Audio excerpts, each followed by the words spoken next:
Well, Mars is certainly a popular place to be this week. So far, two space agencies have sent missions to the planet, and today NASA is hoping to be the third. Its Mars rover is expected to land on the red planet this afternoon, completing a 7-month mission after launching from Florida last summer. And joining us for more is someone who's very excited about today, York University's Paul Delaney. Good morning to you, Paul. Good morning, Ben. Happy Perseverance Day. NASA's Perseverance rover will be the agency's 9th mission to land on Mars. But tell me, why is today's mission so historic? Well, as you say, NASA has been very successful going to Mars. 8 out of 9 landings successful so far, going for 9 out of 10 today. Today's mission, though, is squarely focused on astrobiology. We've been looking for signs of life over the last several missions. Following the water has been the catchphrase. But the Perseverance mission has got instruments that are designed to explicitly look for the organic signatures of life. We're never before gone to Mars with such a dedicated focus as our primary objective. So looking for life, hopefully trying to answer that question over the next few years, courtesy of Perseverance. Well, one could argue that the trip to Mars is the easy part. Now it's when it gets tricky, because before the rover lands, it's got to go through what's called 7 minutes of terror.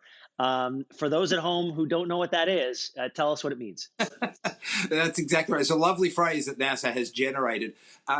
The space probe is traveling at somewhere between 15 and 20,000 kilometers an hour at the moment.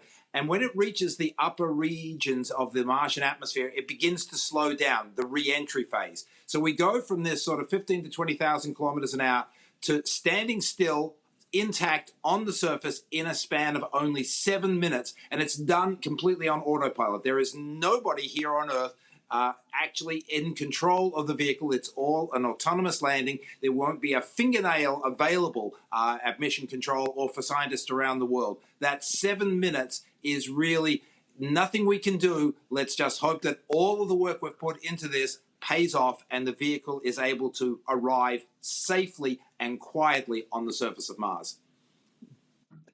Hold our breath and hope for the best. Well, as you said, one of the main goals of the mission is the search for evidence of past life. And you said that there's specific technology that has never been brought to Mars before. Talk to me about some of the processes involved in looking around and hoping to find life. Well, perhaps one of the most interesting technologies will actually fly around. We have a helicopter on board called Ingenuity that will give the mission controllers the opportunity to look further afield, to look for interesting rock samples even before Perseverance gets anywhere near that rock sample. Of course, on board there will be oxygen generating mechanisms which will be designed for future missions, but the regular instruments that will drill into the ground, X-ray the ground, image the ground. There is a whole suite that is designed to complement each other as they search for the signs of life and the best possibilities for life. And then, of course, we're going to be preparing rock samples to bring back to laboratories on Earth later this decade. So it's an incredibly sophisticated mission with many new aspects. But as I said, it's our best opportunity to date for finding the signs of life. Paul, in 10 seconds, can you answer this following question? We're looking for life on Mars. Could life on Mars mean that one day, within our lifetime, human beings set foot on the red planet? I think so. I think you and I will have that conversation about 10 years from now, Ben. Paul, thank you so much. It makes me feel so good. All the best to you. And like I said, happy Mars Day. Thank you very much, sir.